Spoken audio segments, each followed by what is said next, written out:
You know the situation with immigration. I don't even know why we call it immigration anymore. It's not immigration.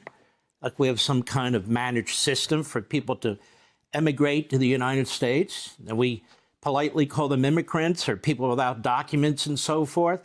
We have a full-fledged invasion going on as a result of the purposeful and intentional inaction of the Biden regime. It's intentional what's going on that southern border. And what's going on? Death. Almost 800 people have died on that border. We have sex trafficking, and not just of grown women, of children. It's grotesque. We have fentanyl, other lethal drugs pouring into the country and killing up to 100,000 Americans every single year. We have murders. We have rapists coming across the border, people who've been deported 9 times, 11 times, 14 times back in the country. We have drug cartels that now have footholds in every single state of the union.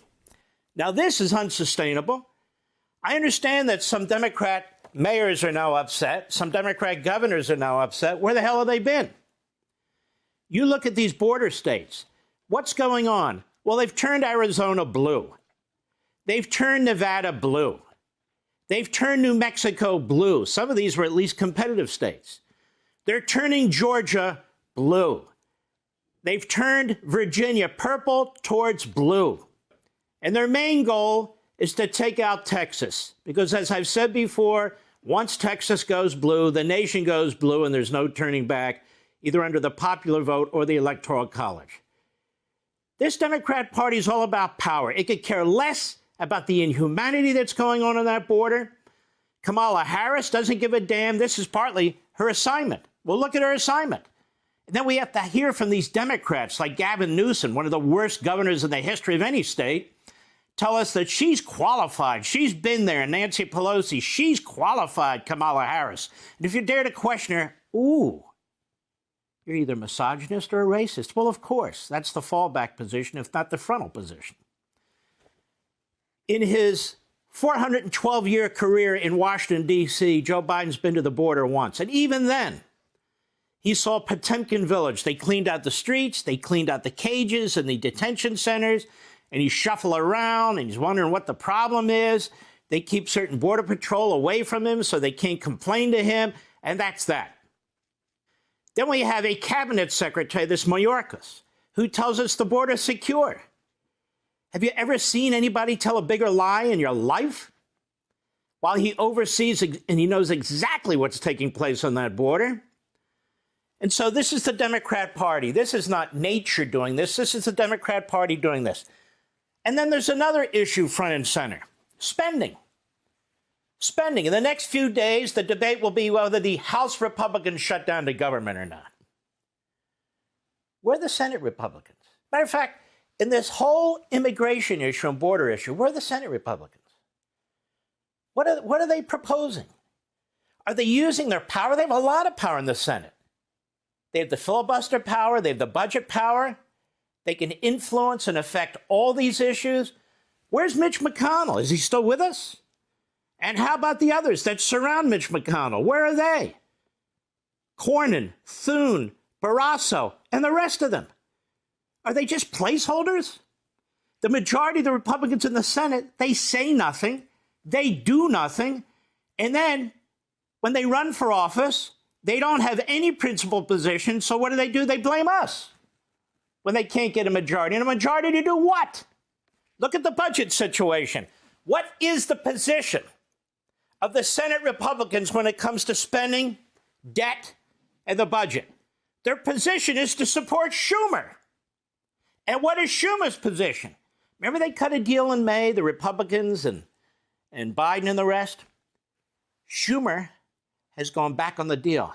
He's blown the caps, that is the spending limits, off the deal that was set. In fact, they want to spend an enormous amount of additional money. They don't want to secure the border. There's nothing in there to secure the border.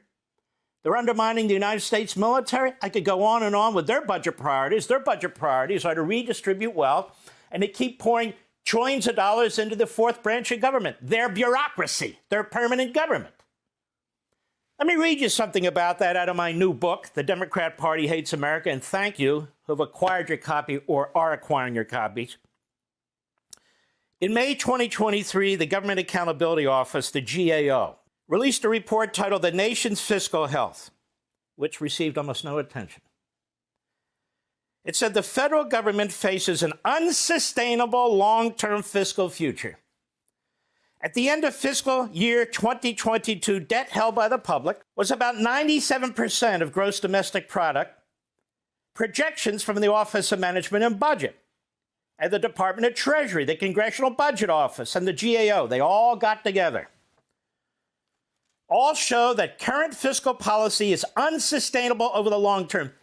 These are government bureaucrats responsible for watching the fiscal state of the country, some of which are attached to Congress, some of which are attached to the executive branch, one of which is independent, all saying the same thing. Debt held by the public is projected to grow at a faster pace than the size of the economy. Debt's getting big. We are being swallowed by the debt. We're in a debt spiral right now.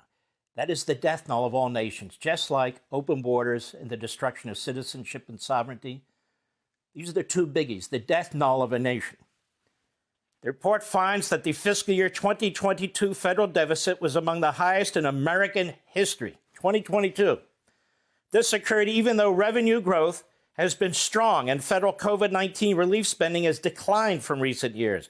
In addition, the cost of financing the debt increased from prior years because interest rates rose substantially in fiscal year 2022. In other words, a huge percentage of the budget is now going to paying interest on the accumulated debt. It's only going to get bigger. Rising debt relative to economic growth could increase borrowing costs for both the federal government and private borrowers and could slow economic growth. CBO has stated that high and rising federal debt as a share of the economy increases the risk of a fiscal crisis. The underlying conditions driving the unsustainable fiscal outlook pose serious economic, security, and social challenges if not addressed. This is the federal government talking to itself. So what is the position of the Republicans in the Senate on this issue? They're going along with Schumer. They don't have a single proposal to address this.